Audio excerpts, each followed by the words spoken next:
자, 문제 2번입니다. 문제 2번. 네. 그리고 이제 또 여러분이 하시다가 이제 좀, 요구사항이 있다 그러시면 그때그때 이야기를 하셔요. 네. 자, 어떤 분은 강좌가 다 끝나고 나서 이랬어요, 저랬어요 하시는 분이 있어요. 그건 의미가 없는 거죠. 저희가 강의를 진행을 하면서 여러분이 원하는 방향으로 가는 게 목적인데, 강의 다 끝나고 나서 뭐 너무 빨랐어요, 이제 너무 느렸어요, 속 터졌어요, 그런 얘기를 해봤자 의미가 없다 그거죠. 중간중간에 진도 상황은 이제 우리를 이제 방향을 체크할 수 있으니까, 말을 하지 않은 목소리 큰 사람이 이기는 거예요. 네. 네, 자기 수준에 맞게 이제 강의를 듣고 싶으면 이제 그렇게 이야기를 하시면 제가 배려하도록 하고요. 또 컴퓨터에 관련된 게 컴퓨터 분야가 솔직히 제일 어렵죠. 네. 그래서 이게 정말 힘들어요. 전공자들도 힘들고요. 정보처리 기사 자격증 있으신 분도 굉장히 힘든 과목입니다. 네. 그래서 그분 자격증 같은 경우는 이제 정해진 점수만 넘으면 되니까 어려운 것은 이거는 틀려도 돼, 그렇게 해서 넘어갈 수가 있지만 우리는 그렇지 않잖아요. 한 문제 한 문제에 다 목숨을 다해야 되는 거잖아요. 네. 그래서 굉장히 힘든 과목이고요. 근데 이제 기초가 되어 있지 않은 상태에서 또 처음부터 태어나길 엄마 아빠 피를 문과 쪽으로 이제 받으신 분들은 또 굉장히 또 힘듭니다. 이 부분이요. 그래서 대표님하고도 이제 이야기를 하겠지만, 이제 컴퓨터에 대한 이거보다 더 기초를 한번 개설을 하자, 책을. 네, 그렇게 이야기를 하시더라고요. 그래서 아무래도 그것에 대한 계획도 있으니까, 혹시나 조금 오늘 수업 받는데 좀 힘들다 하신 분은 이제, 몇 달 뒤에, 한두 달 뒤에 또 컴퓨터 관련된 기초적인 걸 할 예정이니까 확정은 안 됐습니다. 예, 한번 의견 주시면 그쪽도 한번 배려를 해 보도록 하겠습니다.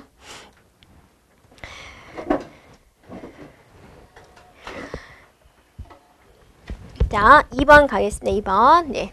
데이터베이스 설계 과정에서 목표 DBMS가 데이터베이스 관리 시스템이죠. 구현하는 데이터 모델로 표현된 데이터베이스 스키마가 도출되는 단계는 그랬죠. 그럼 데이터베이스 설계하는 단계가 제일 먼저 요구 조건 분석, 개념, 논리, 물리, 구현이었죠. 그 중에서 스키마는 소프트웨어적인 겁니다. 네, 그러니까 소프트웨어적인 논리적 설계가 되는 거죠. 자, 그 다음에 3번 가겠습니다. 3번. 네, 3번에 보면 ER 다이어그램이 있어요. ER 다이어그램은 사용자의 요구를 받아들여서 그림을 그리는 거라 그랬습니다. 그림. 네. 그림 그리는 모양이 아닌 것을 고르십시오. 그랬죠. 그래서 타원은 속성이고, 선은 연결이고, 마름모는 관계고, 객체는 뭐였죠? 사각형, 네모였죠. 네. 그래서 4번이 틀렸군요. 라고 보는 거죠. 자, 데이터베이스에 대한 설명 중 옳지 않은 것은 4번입니다. 객체의 관계형이죠. 네, 객체의 지향 개념과 관계 개념을 통합한 것이다. 객체의 지향형 데이터베이스는 데이터와 연산을 일체화한 객체를 기본 구성 요소로 사용한다. 그래서 1, 2번은 지금 객체에 관련된 내용이었고요.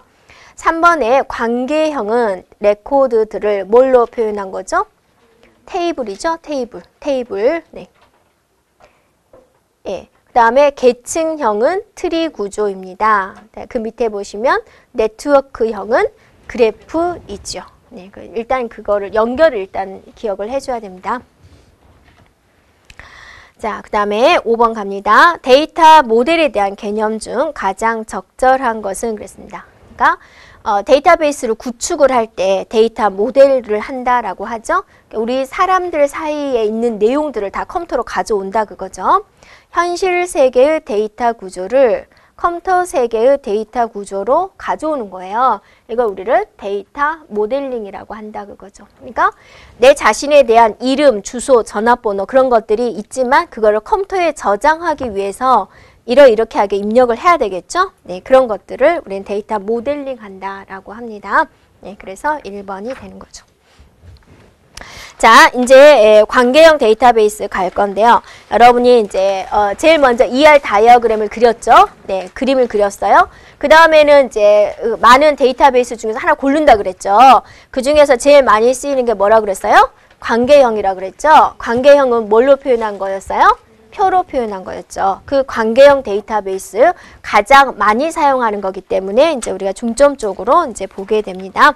그래서 여기도 굉장히 출제 빈도가 많이 나오는 거예요. 그래서 여기도 용어가 굉장히 많이 나오고요. 또 정규화에 관련된 문제가 나오고 또 전번에도 정규화에 관련된 문제가 출제가 됐었나요? 네. 그죠? 네. 보면 되겠죠.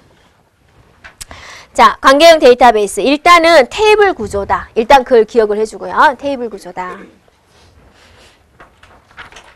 됐죠? 네. 그 다음에 객체와 속성들 간의 관계를 사상의 개념으로 표현합니다. 사상, 연결시킨 겁니다. 1대1의 관계다, 뭐 1대 n의 관계다. 그런 거 우리는 사상이다 라고 이야기를 하고요. 데이터 간의 관계를 기본키, 이를 참조하는 외래키입니다. 자, 기본키이고 외래키. 기본키는 이제 하나만 지정할 수 있는 게 기본키고요. 기본키. 자, 외래키는 외래키입니다. 여기 A라는 테이블, B라는 테이블이 따로따로 놀고 있는데 연결 매체가 있어야 되겠죠. 예를 들어서 여기가 학과 코드다.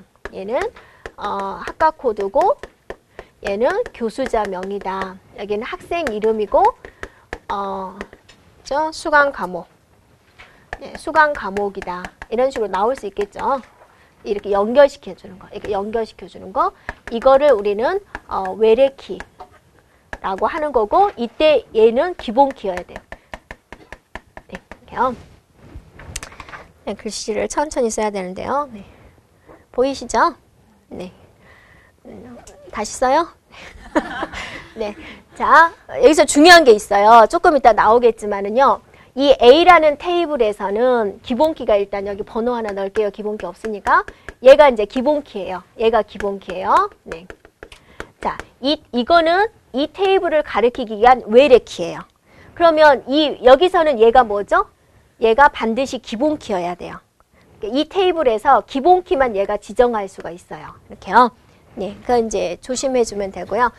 키에 대해서는 바로 옆 페이지에 나오니까 다시 한번 보도록 하겠습니다. 그래서 여기 3번에 데이터들 간의 관계를 기본키하고 참조하는 외래키로 표현을 한 겁니다. 그래서 테이블과 테이블이 다 연결을 시킬 수 있어요. 하나의 속성을 가지고.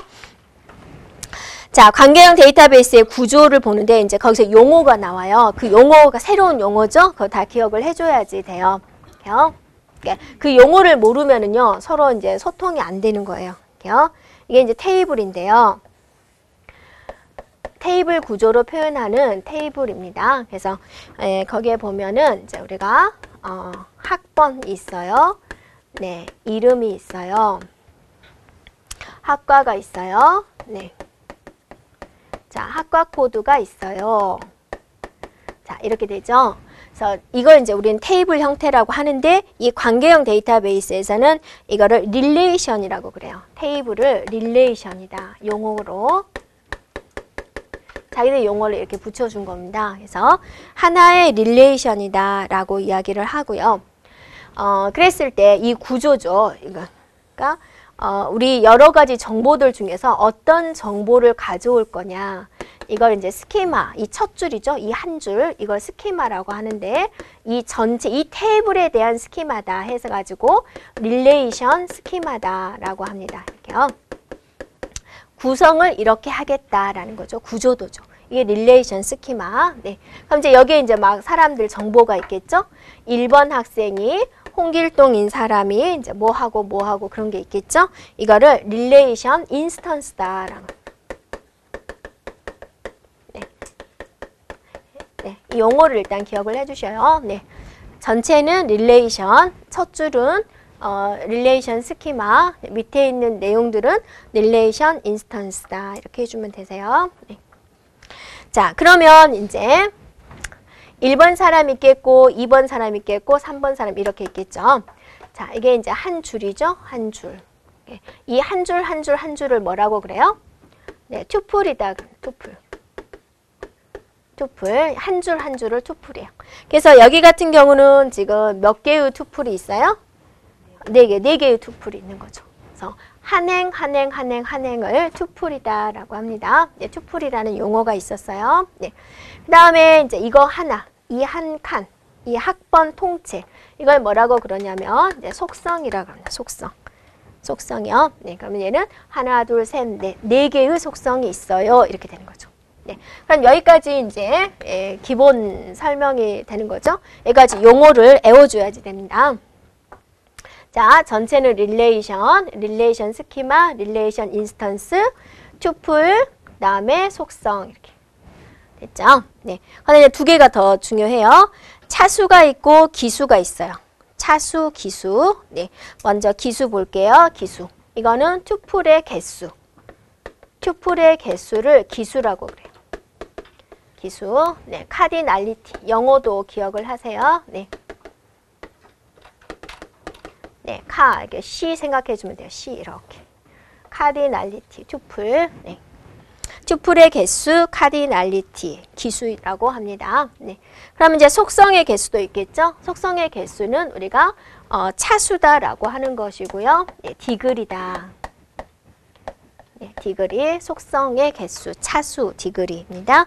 용어가 기억이 돼줘야지 돼요. 그래서 이제 문제에서 이 표를 딱 보여주고 다음 설명 중 틀린 것은 해가지고 기수는 4입니다. 뭐 차수는 4입니다. 3입니다. 그러면 틀린 걸 찾아내려면 용어를 기억을 해줘야 됩니다. 그 다음에 속성 있는데 속성도 영어를 기억을 하세요. attribute이라고 하거든요. 자주 나와요. 그래서 영어도 기억하세요. 네. 이게 많이 헷갈려요. 네, 기수, 차수 이렇게요. 그래서 내가 헷갈리는 것은 남도 헷갈리는 거예요. 그래서 내가 어려우면 어때요? 남도 어려운 거예요. 자기만 바보가 아니에요. 네, 남들도 같이 어려운 거예요. 네. 자, 그 다음에 이제 여기까지 됐죠. 그 다음에 여러분 뭘 또 나오냐면 뭐가 또 새로운 게 나오냐면 도메인을 기억을 하세요. 도메인. 여기 용어는 다 중요해요. 도메인이라는 것은 뭐냐면 하나의 속성이 가질 수 있는 값이에요. 속성들이 가질 수 있는 값이에요. 나올 수 있는 값이죠. 네. 예를 들어서 이제 여기가 성별 칸이 있어요. 예를 들어서 성별. 그러면 성별이라는 칸이 있다. 그러면 여기에는 남이 나오든지 여가 나오든지 둘 중에 하나가 나올 수 있겠죠. 그랬을 때 성별의 도메인은 남, 여입니다. 이렇게 말을 하는 거죠. 네. 그 다음에 자 초등학교예요. 초등학교에 학년이라는 속성이 있어요. 그러면 얘는 어때요? 1부터 6까지 나올 수 있죠. 그래서 학년의 도메인은 1, 2, 3, 4, 5, 6입니다. 이렇게 하는 거죠. 네. 그래서 속성이 가질 수 있는 값, 그거를 우리는 도메인이라고 한다라는 거죠. 자, 그러면 여러분 교재를 보고 한번 정리를 해볼게요. 네. 릴레이션은 전체 테이블입니다. 행과 열로 구성이 되어 있습니다. 네. 자, 속성은 열이에요. 네, 열. 네. 그죠? 네, 속성이 이름이 많아요. 네. 자, 속성이, 여기서는 속성이죠. 영어 attribute이다. 네, 기억을 해주고요. 그 다음에 얘는 다른 말로 필드다. 네, 필드다. 네, 라고도 이야기를 해요. 또, 뭐, 다른 말로는 아이템이다. 이렇게도 이야기를 해요. 속성이 좀 이름이 많아요. 이것저것이. 이렇게 다 같은 말인데요. 이렇게 여러 가지 이야기로 할까요? 네, 학자들이 이제 그렇게 하고 있습니다. 네. 그 다음에 세 번째, 튜플. 튜플이라는 것은 이 하나의 행위다라는 거죠. 네. 튜플은 이제 우리가 프로그램 상에서 쓸 때는요, 레코드다라고 합니다. 이렇게요. 파일 쪽에서는 레코드다, 튜플을요. 네, 그 다음에 이제 도메인은 속성에 가질 수 있는 값이다. 자, 차수는 속성의 개수다. 기수는 튜플의 개수다. 네, 개체는 네, 가질 수 있는 값. 관계는 네, 상호작용. 여기서는 이제 1번부터 6번까지를 기억해 주면 돼요. 다 새로 나온 용어죠. 네, 하나하나씩 기억을 해주면 됩니다.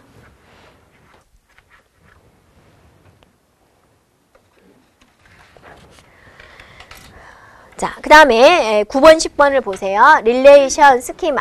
릴레이션 스키마가 뭘 의미하는지. 이거 이제 한 줄입니다. 이거 한 줄. 어떤 식으로 구조도를 잡을 것인지. 예, 그 다음에 이제 릴레이션 인스턴스. 이런 튜플들. 이 투플들, 릴레이션에 속해 있는 투플들을 다 릴레이션 인스턴스라고 합니다. 됐죠? 자, 이게 이제 전체적인 용어가 되는 거고, 여기서 이제 성질이 있어요. 성질, 특징, 성질. 투플의 유일성이에요. 네, 그럼 이제 속성, 네, 특징도 자주 나오는데요. 투플의 유일성이에요. 자, 이거는 뭐를 의미하느냐면요. 얘네들이 중복이 일어날 수가 없어요. 절대로 중복이 똑같은 게 없다라는 거죠. 물론 여러분이 이렇게 이야기할 수 있죠. 동명이인이 나올 수 있잖아요. 여기가 홍이고 얘가 홍이고요. 네, 그 다음에 뭐 똑같이 전상과고요.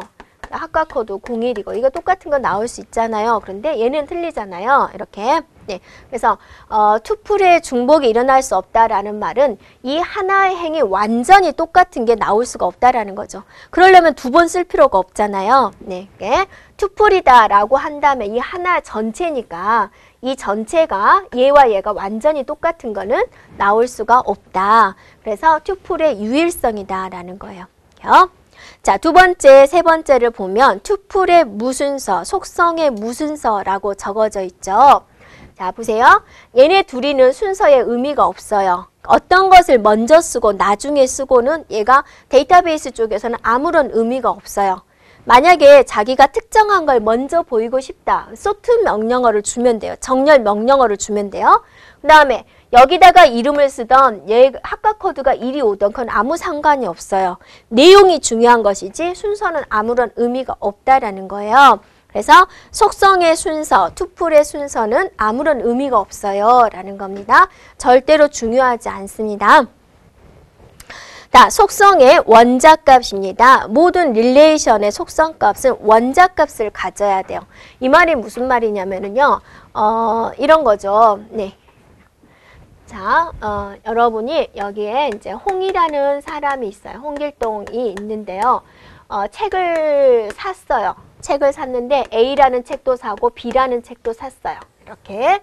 자, 이런 거는 나올 수가 없다라는 거죠. 이렇게요. 있나요?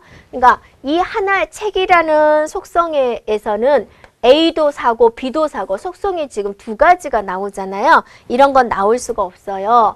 얘는 어떻게 구현을 해줘야지 되냐면 따로따로 구현을 해줘야 돼요. 이름이 있고요. 책이 있는데 홍이라는 사람이 A를 샀고요. 홍이라는 사람이 B를 샀어요. 이렇게 투플이 따로 존재해야 되는 거예요. 그래서 속성이 이렇게 두 개 나올 수는 없어요 라는 거예요. 그래서 속성의 원자값이다 라고 합니다. 하나만 나와야 돼요 라는 거예요. 이게 릴레이션이 가지는 특징이 돼요. 그래서 투플의 유일성, 투플과 속성의 무순서, 그 다음에 속성의 원자값 이렇게 되는 겁니다. 되겠죠? 네, 이것도 기억을 해주고요. 자, 이제 키가 나옵니다. 키. 네. 자, 키에서 우리가 일단 기본 키는 봤죠. 네, 네, 기본 키는 봤고요. 거기서 이제 보면은 슈퍼 키가 있는데요. 한번 우리가 만들어 볼까요? 네. 자, 이름이 있고요. 여기에 이제 학번이 있고요. 예를 들어서 주민번호가 있고요. 네. 자, 이렇게 하고 이제 신청한 학과, 과목. 예를 들어서 이런 게 있다라고 볼게요. 과목. 이 사람이 속한 학과 코드가 있다.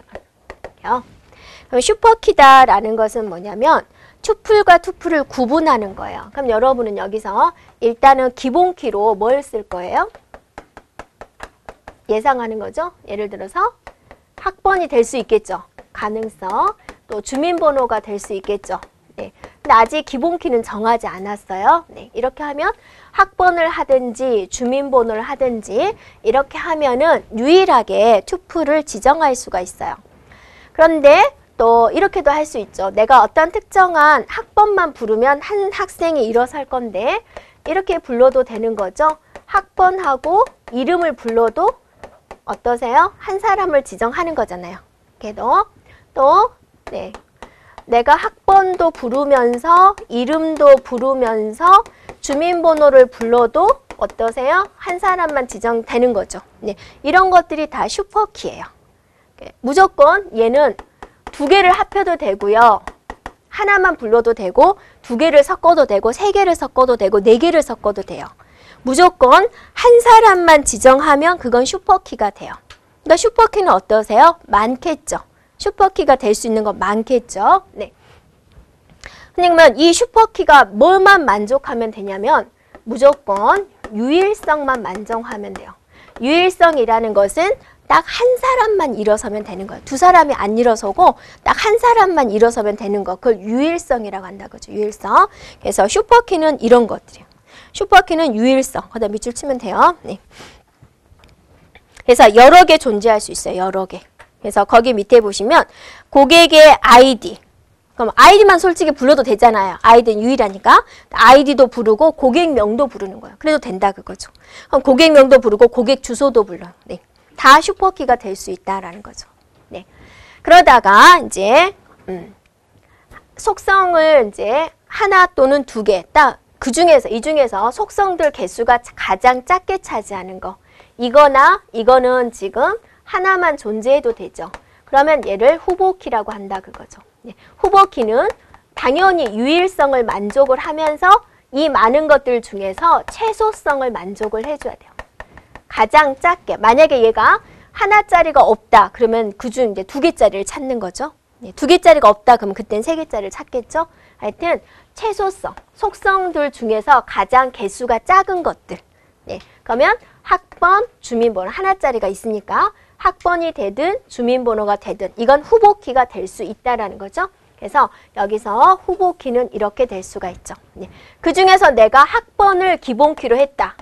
그건 자기 맘이에요. 학번을 하든 주민번호를 하든 그건 관리자가 마음으로 하는 거죠. 하나 골랐어요. 그럼 남은 하나를 뭐라 그랬어요? 그죠. 대체키가 된다 그거죠. 그래서 후보키, 기본키, 대체키들은 다 최소성까지 만족을 해야 돼요. 네, 이걸 기억하기보다는 슈퍼키는 유일성만 만족하면 되고 후보키나 기본키, 대체키는 유일성, 최소성까지 만족을 해야 된다라는 거죠. 네, 거기에 대한 설명이 이제 그 내용입니다.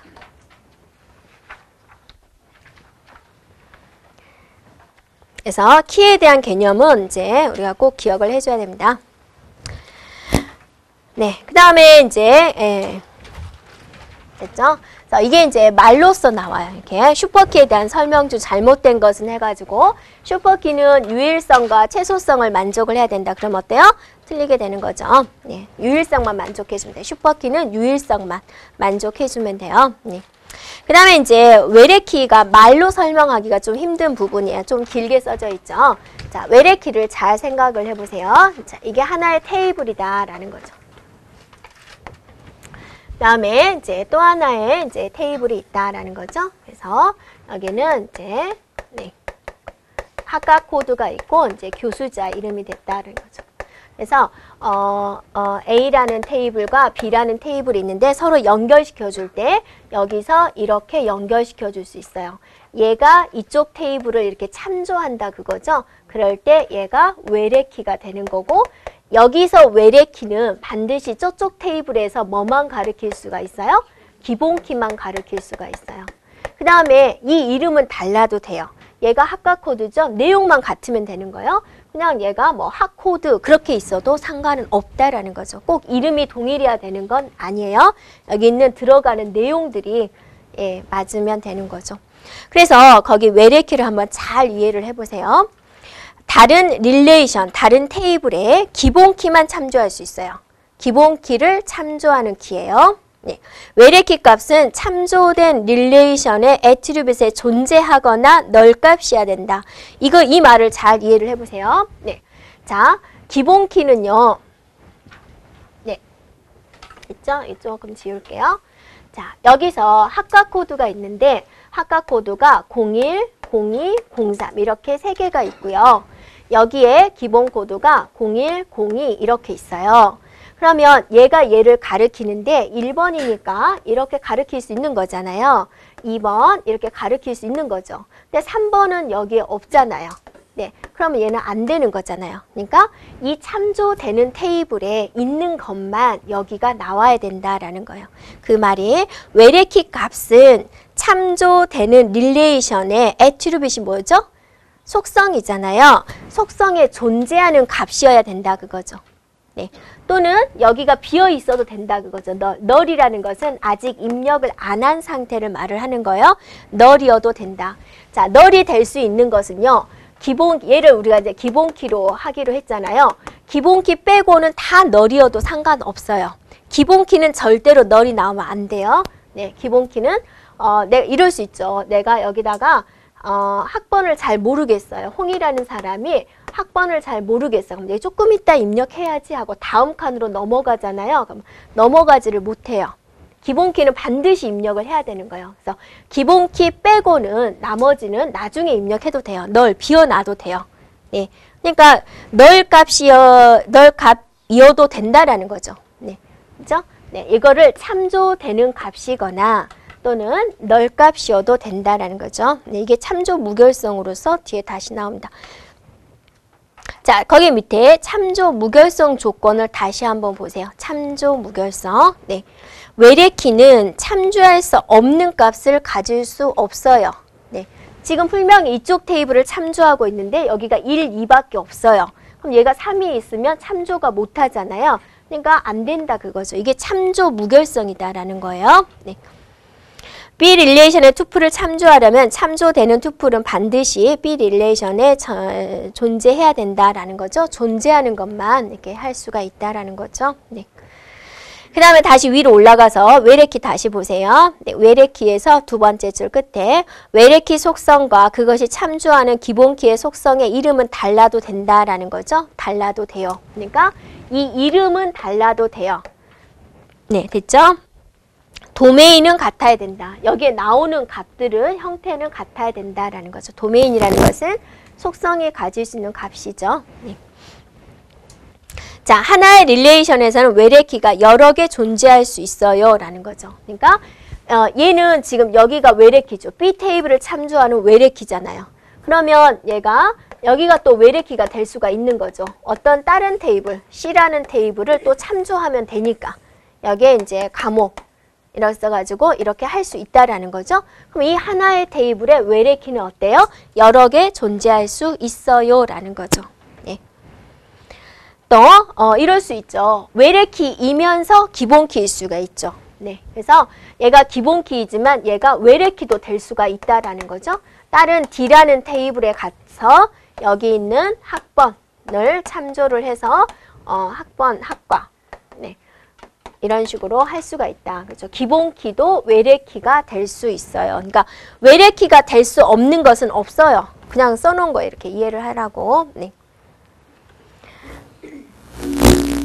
네. 됐죠? 네. 그래서 외래키 조심해주면 돼요. 이게 이제 말이 조금 헷갈려 하기 때문에 종종 나오는 거거든요. 네. 그러니까 여러분이 이제 다 맞출 수 있는 문제는 안 나오죠. 어차피 변별력을 길러야 되니까.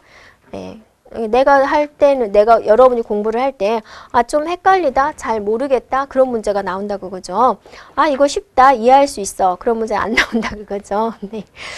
네, 근데 이제 그거를 넘어서야지 그 헷갈리는 문제를 해결할 수 있으니까. 네. 자, 그 다음에 이제 무결성입니다. 무결성 조건입니다. 무결성이라는 것은 여러분 뭐였죠? 세 단어로 무결성 이꼴 정확성이죠. 정확성이라고 생각을 해주면 돼요.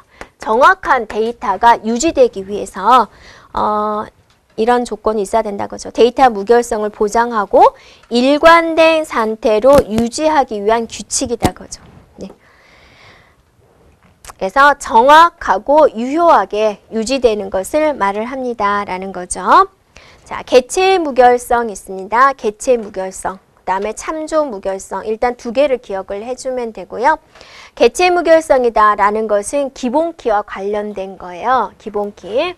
자, 그래서 기본키는 어때요? 절대로 비워두면 안 된다라고 했죠. 네. 기본키는 절대로 널이 될 수 없어요. 널이라는 것은 뭐냐면 이것도 아니고 저것도 아니고 결정되지 못한 거예요. 자, 이런 거죠. 군대 여부. 갔다 온 걸 뭐라 그래요? 네, 미필. 안 갔다 온 걸 미필이라 그러죠? 갔다 온 건요? 군필이요? 이렇게요? 네. 근데 이제 이 사람이 여성이에요. 여성이면 둘 중에 뭐예요? 아니잖아요. 이것도 아니고 저것도 아니죠. 비워두는 거죠. 널이라고 비워두는 거죠. 왜냐하면 여자니까. 이런 게 이제 널 값이다라는 거죠. 이렇게요. 네. 그래서 개체의 무결성 조건이다 그러면 기본키예요. 기본키. 기본키는 절대로 널이 될 수 없어요. 네. 그걸 개체의 무결성 조건이라고 하는 거예요. 네. 참조 무결성은 다른 테이블을 참조하는 거죠. 그러니까 무슨 키랑 관계 있는 거예요? 외래키죠. 외래키. 외래키인데 외래키는 참조할 수 없는 값을 가질 수가 없다. 이쪽에 없는 것을 얘가 가질 수는 없다. 이런 걸 이제 참조 무결성 조건에 위배되었다라고 하는 거죠. 이게 3이 있어버리면 참조할 수 없는 걸 얘가 쓰고 있잖아요.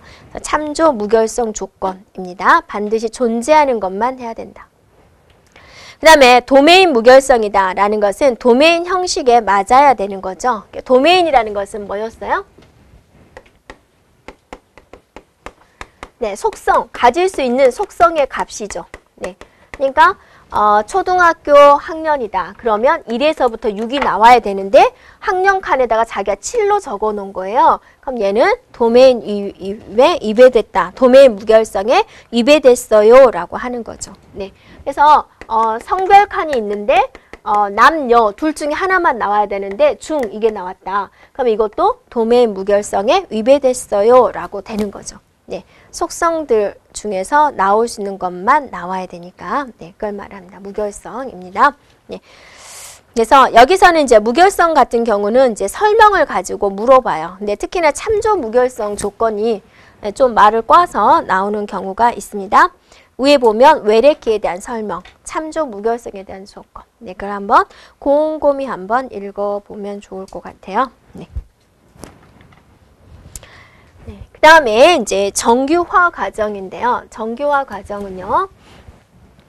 자, 간단하게 이제 공부하는 방법이 있고, 이제 하나하나 이해를 해야 하는 이제 형태가 있는데요.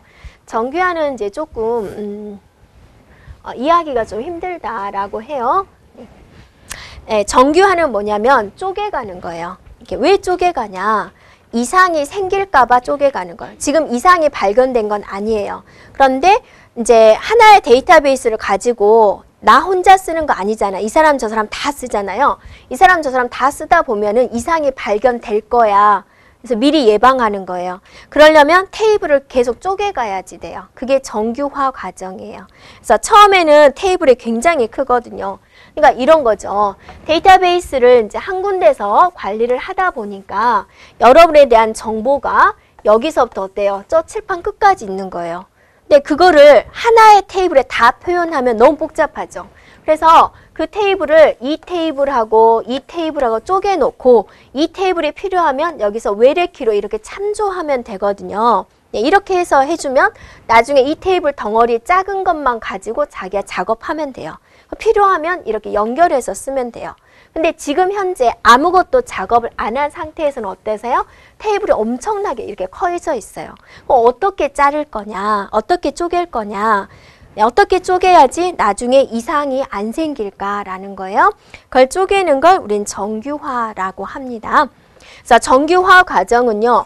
일단은 1정규형부터 해가지고 5정규형까지 있어요. 5까지 있어요. 물론 여러분이 이상이 하나도 안 생기게 하려면 그냥 속성을 2개만 잡으면 돼요.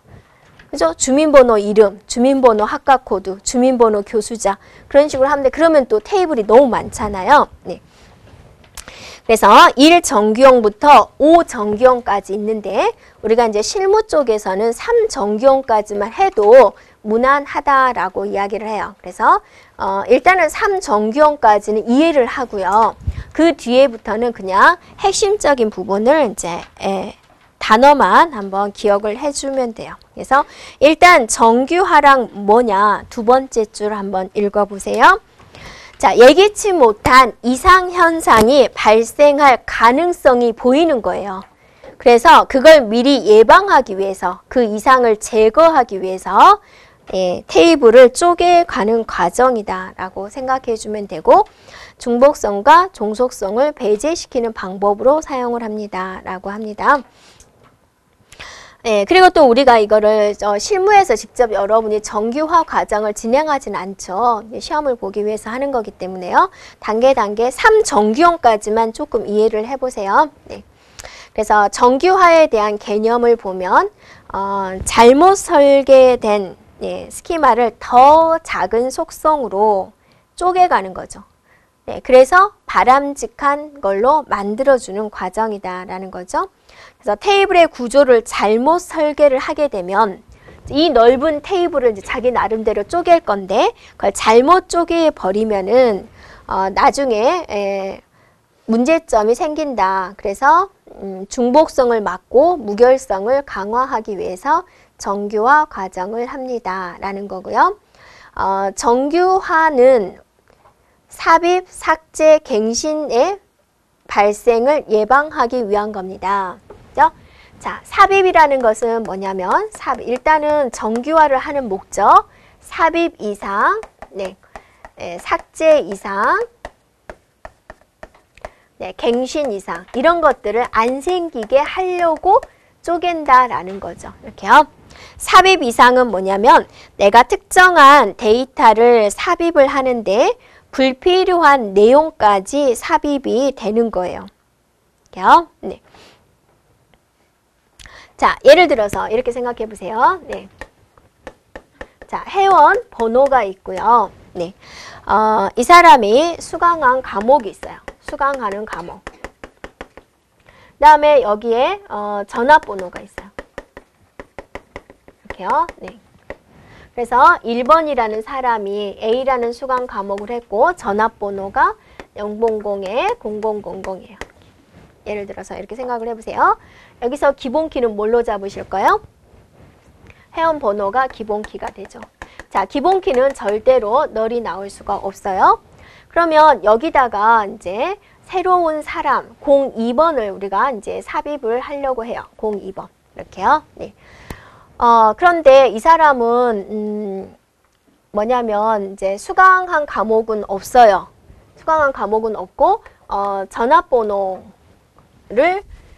추가를 하려고 하는데요. 아직 수강한 과목이 없기 때문에 회원 번호가 아직 할당이 안 되어 있는 상태인데요. 기본키이기 때문에 얘가 널이 되면 안 되거든요. 그래서 강제로 회원 번호를 부여를 하는 거예요. 예, 그래서 B라는 수강하는 과목이 없는데 일부러 수강 과목을 만드는 거고 전화번호를 이렇게 추가를 하는 거예요. 그러니까 나의 목적은 뭐였냐면 이 사람의 회원 정보, 즉 전화번호, 이름이 있겠죠? 이름하고 전화번호만 등록을 하려고 했는데 이 사람이 아직 수강 신청을 안 했기 때문에 회원 번호도 할당이 안 되고 수강 과목도 할당이 안 됐어요. 근데 회원 번호가 없으면 여기에 등록을 할 수가 없잖아요. 기본키가 널이 되면 안 되니까. 그래서 강제로 회원 번호를 부여를 한 거예요. 네, 그래서 이거는 널이 되어도 상관이 없죠. 네, 그래서 내가 이것만 등록을 하려고 했는데 추가적으로 얘까지 강제로 등록을 해야 되는 거예요. 이런 게 삽입 이상이 된다라는 거예요. 네, 그래서 내가 꼭 집어넣고자 하는 속성만 넣었으면 좋겠는데 불필요한 것까지 넣어야 된다. 이런 게 삽입 이상이다 라는 거고요. 삭제 이상이라는 것은 뭐냐면 하나의 투표를 삭제를 하고 싶은데 그게 연쇄적으로 다른 것까지 삭제되는 현상을 삭제 이상이라고 합니다 라는 거죠. 네. 그러니까 예를 들어서 이 사람이 이제 수강 신청을 취소를 했어요. 그러면 회원 번호하고 수강 과목 이것만 없어지면 좋을 텐데 이 사람의 전화번호와 이름까지 같이 지워지는 거예요. 이게 삭제 이상이다. 네, 갱신 이상이다 라는 것은 뭐냐면 어떤 특정 학과만 갱신하고 싶은데 다른 내용까지 같이 갱신이 생겨가지고 모순이 생겨버리는 그런 형태를 말을 하는 건데요. 이 사람이 이제 회원 번호가 02 여러 과목을 수강을 한 거예요. B 이렇게요. C도 수강하고 D도 수강하고 B도 수강을 하고 전화번호가 이렇게 되어 있는 거예요. 이렇게요. 그래서 이 사람에 대한 정보 전화번호만 수정을 해야 되는데 몇 군데를 다 고쳐야 되는 거예요. 3군데를 다 고쳐야 되는 거죠. 이러면서 이제 또 문제가 생기는 거. 그걸 이제 갱신 이상이다라고 하는 거예요. 그래서 여기서는 이런 얘는 그냥 제가 말을 하는 거고요. 여러분은 그냥 정규화란 세 가지의 이상을 미리 막기 위해서 하는 것이다. 그렇게만 이제 기억을 해주면 되세요.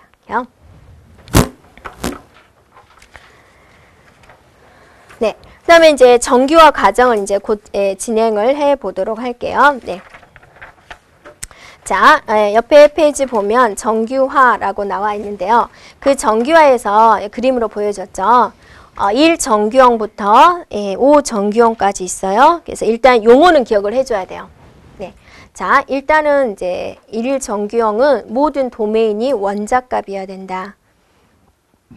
자, 이 정규형은 부분 함수 종속을 제거해야 된다. 제거가 안 됐어요. 그럼 몇 정규형이에요? 1정규형이에요. 네. 제거를 해야지 그게 완성이 돼야지 이 정규형인 거예요. 네. 그다음에 이행적 함수 종속을 제거를 해야지 3정규형인 거예요. 자, 여기까지는 우리가 이해를 할 거예요. 네. 그다음 BCNF. 네, BCNF는 결정자가 모두 후보키인 거. 일단 그림을 보면 돼요. 그림. 네. 결정자가 모두 후보키인 거. 4정규형은 다치 종속을 제거한 것. 5정규형은 조인 종속을 이용한 것. 이렇게 용어를 기억을 일단 해주고요. 자, 이것이 무엇일까? 이제 하나하나씩 가보도록 할게요.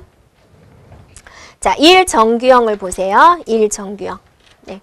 자, 1정규형은 도메인들 값이 원자값만으로 되어 있는 것을 말을 해요. 그러니까 원자값이다라는 것은 속성이 하나만 선택이 되어야 되잖아요. 그러니까 어디가 있어요? 이거네, 이거. 자, 이거는 위에 거는 1정규형을 만족해요? 이거요. 1정규형 안 되는 거죠. 이게 두 개가 있으니까 1정규형 안 되는 거죠. 얘는 1정규형이 되죠. 네, 이거를 말을 하는 거예요. 그래서 도메인들 값이 원자값으로 되어 있어야 된다. 한 줄에 하나씩만 되어 있어야 된다. 이게 1정규형이다라는 겁니다. 그래서 거의 모든 데이터베이스는 어때요? 1정규형을 만족하죠. 거의가 한 줄에 하나씩 되어 있잖아요. 네. 그래서 거의 모든 것은 1정규형을 만족합니다. 자, 이 정규형을 생각을 해보세요. 이 정규형은요. 그러니까 이거는 정규화가 이제 생각의 문제예요. 그래서 이 정규형의 그 테이블을 보세요. 네. 한번. 예, 그러면 이 정규형을 지금 만족하지 못한 테이블을 보여주고 있어요. 왜 이 정규형을 만족하지 못하고 있을까? 한번 곰곰이 생각을 해보세요. 네.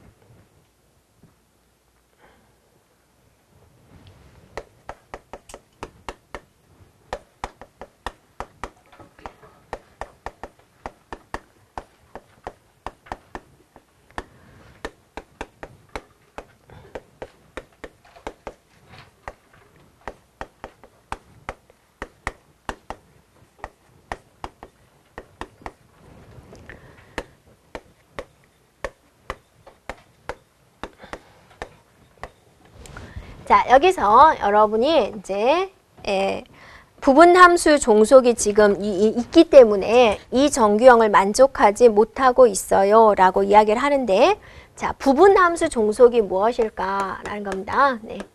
부분함수 종속을 제거해야지 이 정규형이 되는 거예요. 종속 제거. 부분함수 종속을 제거를 해야 돼요.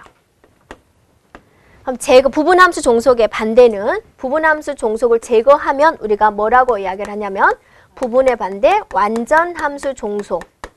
완전한 함수 종속이 되었어요. 네, 라고 이야기를 하죠. 그러니까 이 정규형을 만족하는 게 부분함수 종속을 제거하면 이 정규형. 완전함수 종속을 만족하면 이 정규형. 그렇게 이야기하는 거죠. 같은 말이죠. 네, 부분함수 종속을 제거했습니다. 완전 함수 종속이 되었습니다. 같은 말입니다.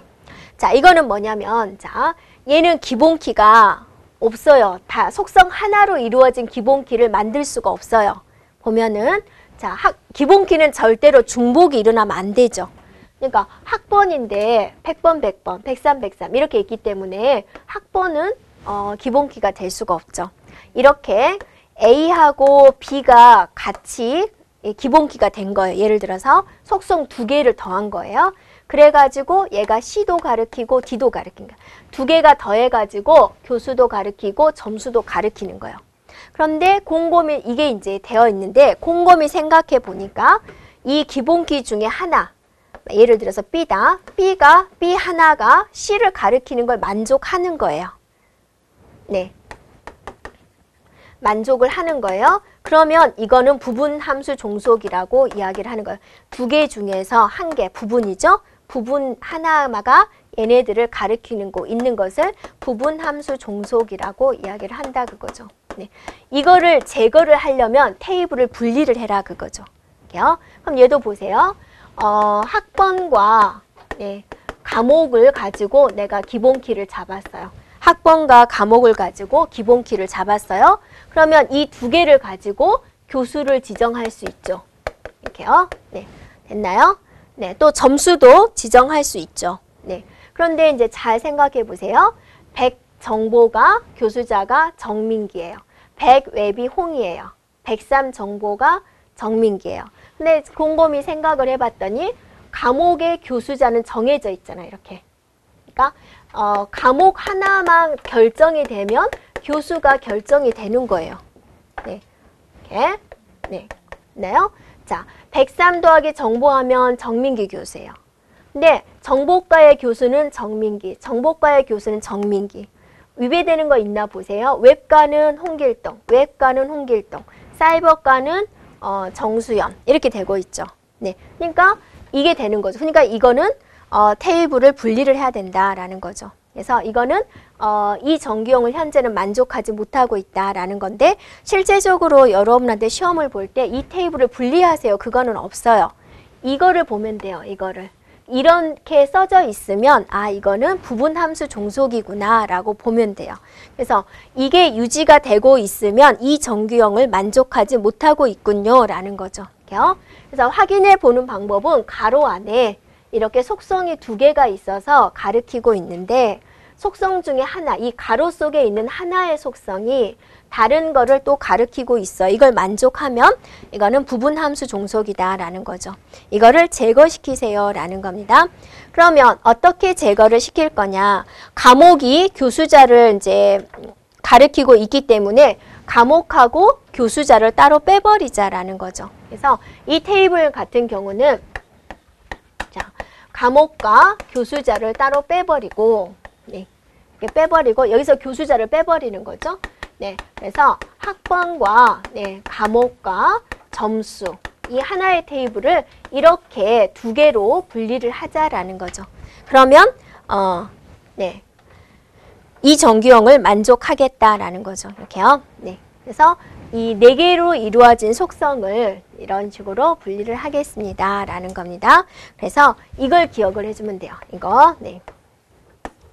이거요. 네. 기본키 2개가 속성들을 가리키고 있는데 기본키 중에 하나가 다른 속성을 지정할 때도 위배되면 부분함수 종속이고 이걸 제거를 하면 완전함수 종속이 됩니다라는 거예요.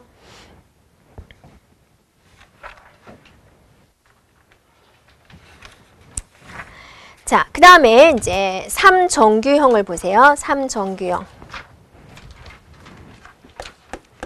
자, 3정규형은 또 뭐가 나왔냐면 이행적 함수 종속이라는 말이 나왔어. 이행적 함수 종속. 자, 이행적 함수 종속이다 라고 나오는데 이거는 좀 수학적인 이야기예요. 수학에서 진리가 어떻게 되어 있냐면 A가 B를 만족하고 B가 C를 만족하는 거예요. 네, 그러면 A가 C를 만족할 수 있어요 라는 게 이행적 함수 종속의 관계가 돼요. 네, 이거를 이제 정규화 과정에 이제 접목을 시킨 건데요. 네, 거기 한번 표를 한번 보면은요. 자, 학번이 학과를 가리켜요. 중복 문제 되는 거 한번 찾아보면 돼요. 100학번은 정보통신과예요. 200은 웹디자인과예요. 300은 컴퓨터공학이고요. 400은 정보통신이에요. 라고 나왔어요. 학번과 학과가 문제가 없는 거죠. 네, 됐어요? 그 다음에 학과와 전화번호 관계를 보세요. 정보통신과는 111이에요. 그죠? 웹디자인과는 220이에요. 컴퓨터공학은 333이에요. 만약에 정보통신과가 444다 그러면 이거 위배가 되는 거죠. 같은 학과인데 전화번호가 틀려버리면 안 되는 거잖아요. 근데 정보통신과가 111이 되는 거예요. 그러니까 학과를 가지고 전화번호 지정이 되는 거잖아요. 그러니까 학번이 학과를 지정할 수 있고 학과가 전화번호를 지정할 수 있어요. 여기까지 만족하죠. 이면 이 논리상 학번이 전화번호를 가리킬 수 있어요가 만족이 되어야 되는 거예요. 근데 지금 보세요. 100학번은 전화번호가 111이에요. 200은 2예요. 300은 333이에요. 400은 111이에요. 여기서 문제가 생기는 거죠. 네. 그래서 이게 이행적 함수 종속이 남아있는 거예요. 그래서 이거를 이제 없애기 위해서 이 테이블도 또 분리를 해야 된다 그거죠. 그래서 학과와 전화번호를 따로 분리를 해야 된다 테이블을. 네. 그러면 이행적 함수 종속을 제거할 수 있어요 라는 거죠. 이런 문제점이 생길 수 있으니까. 네. 그런 의미가 돼요. 그래서 여기서 이제 핵심은 뭐냐면 세부적인 것까지 이제 우리가 실제로 구현하기는 굉장히 힘든 부분이니까 핵심적인 부분이죠. 부분함수 종속이라는 것은 이거다라는 거죠. 이거 화살표 가로 안에 2개요. 네. 이행적 함수 종속은 바로 이 부분이 되죠. 이렇게. 이고 이면 이다. 이걸 이제 만족을 하면 이행적 함수 종속입니다. 자, 이걸 제거를 하면 2정규형이 되는 것이고 이거를 제거를 하면 3정규형이 되는 것이다 라는 거죠.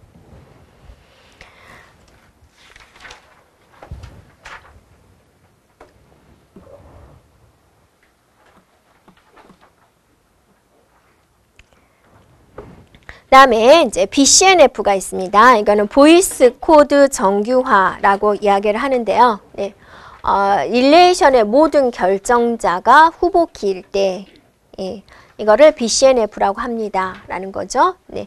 모든 결정자가 후보키. 그건 이제 용어만 기억을 해주면 되세요. 네.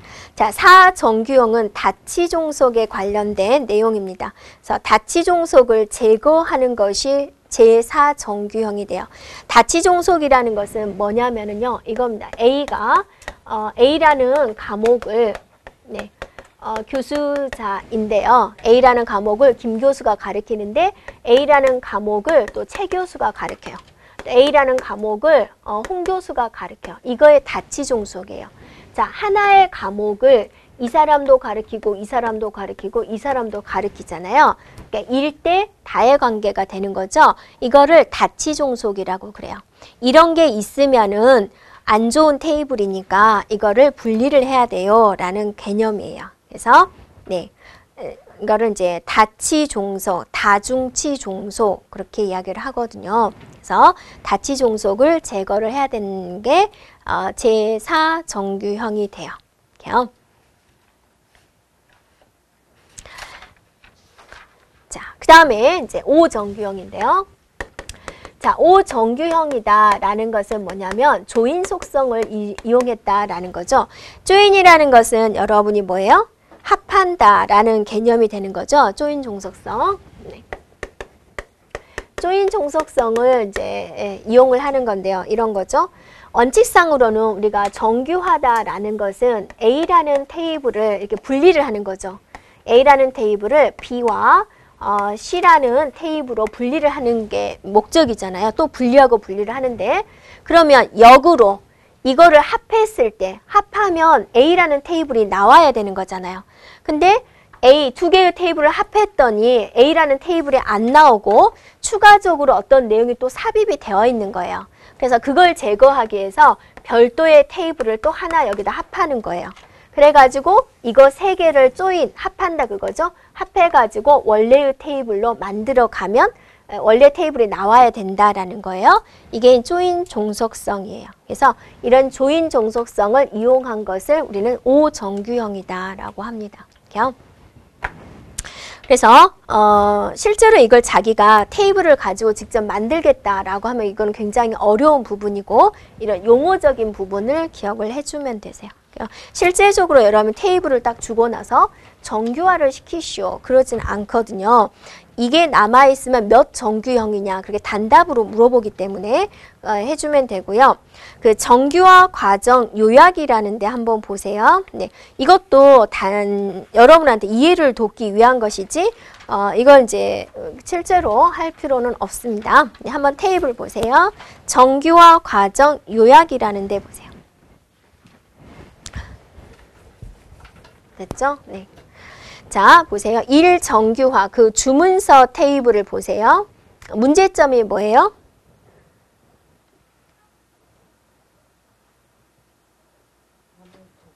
네, 도서명을 보세요. 도서명. 네, 홍길동의 도서명이 홍길동이 주문한 도서명이에요. 몇 개가 있어요?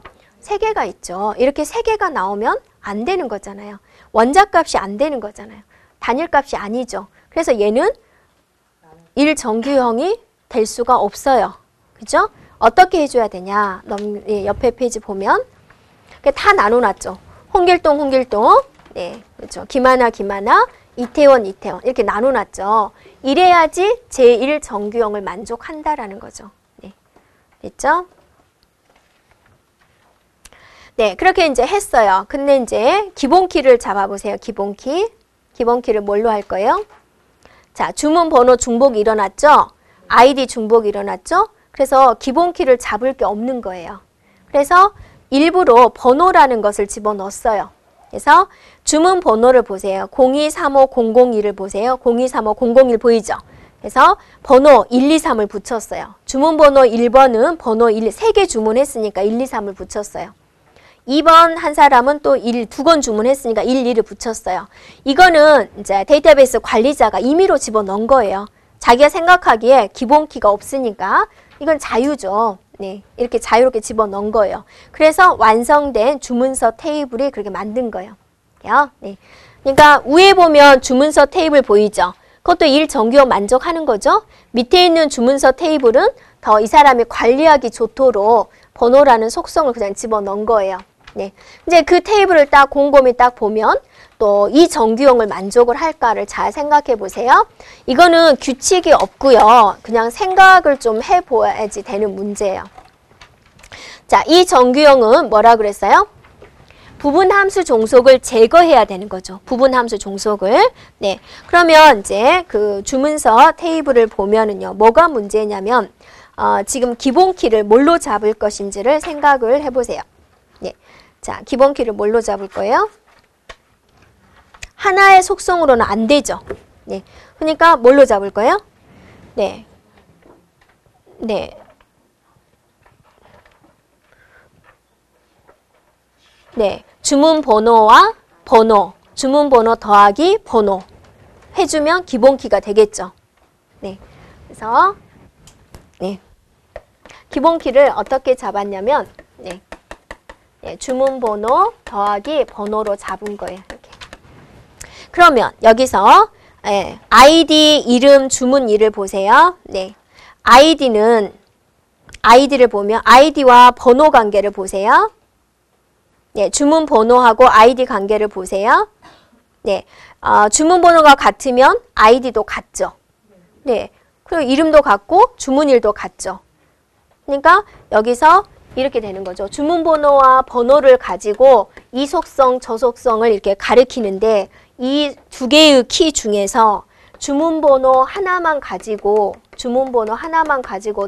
이 속성 하나를 가리킬 수가 있게 된다라는 거죠.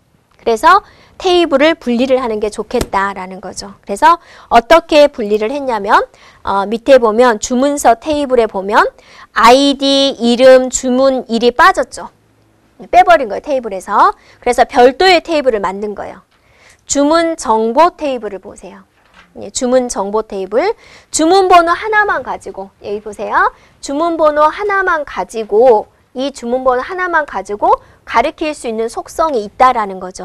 그러니까 얘네들만 따로 테이블로 빼버린 거예요. 주문 번호 하나만 가지고 가리킬 수 있는 속성들을 따로 뺀 거예요. 테이블로. 그래서 주문번호, 아이디, 이름, 주문일을 테이블로 따로 빼겠다라는 거죠. 네, 이렇게 해서 이 정규형을 만족을 했다라는 거예요. 그 다음에 자 3정규형입니다. 네. 자, 3정규형은 여러분이 한번 그렇게 보시면 돼요. 그렇게 해가지고 주문서 테이블과 도서 테이블로 분류를 했어요 라는 겁니다. 그래서 이것도 그냥 어떤 종속적인 관계를 생각을 해가지고 관리자가 나름대로 이제 이렇게 분류를 한 거예요. 그래서 주문번호, 번호, 그래서 도서명을 따로 빼버린 거예요. 그래서 제품 코드, 수량, 급여, 금액을 해주고 따로 테이블로 도서명과 출판사, 정가를 따로 빼가지고 이렇게 구현을 한 거예요. 이렇게요. 네. 그래서 이 종속관계를 이제 얘가 생각을 한 거죠. 네. 그래서 보니까 정규화 과정이 좀 힘들죠. 네, 그죠. 네. 그거를 세부적으로 이해를 하기 위해서 이제 조금 힘든 과정이고요. 핵심은 이거예요. 그거 이제 뭐였죠? 1 정규형은 뭐였죠? 네, 도메인 값이 원자 값이어야 된다. 그죠? 그걸 이제 이렇게 외우세요. 네. 두부, 이겨, 다 줘. 그래서 이거는 이제 도메인이 원자 값이어야 된다. 그죠? 부는 뭐죠? 부분함수 종속을 제거해야 된다. 제거. 네. 이는 뭐죠?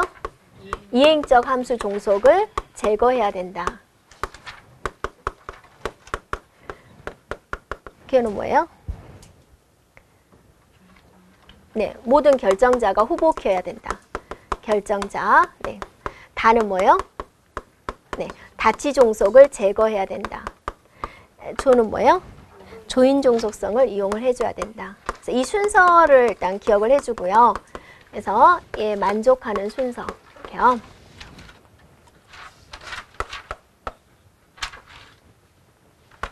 BCNF, 네. 그다음에 4정규형, 5정규형. 이거를 이제 해주면 되고요. 문제에서는 이제 이렇게 세부적인 것을 나오는 게 아니라 단지 이제 단순하게 이것만 외우면 돼요. 이거 하고 이것만 외우면 되는데 우리가 이제 그냥 암기하는 것보다는 세부적인 걸 알고 암기를 하는 게 좋지 않겠느냐 해서 세부적인 설명을 한 거고 결론은 이거예요. 결론은 이거. 이거 하고 이게 이제 다예요.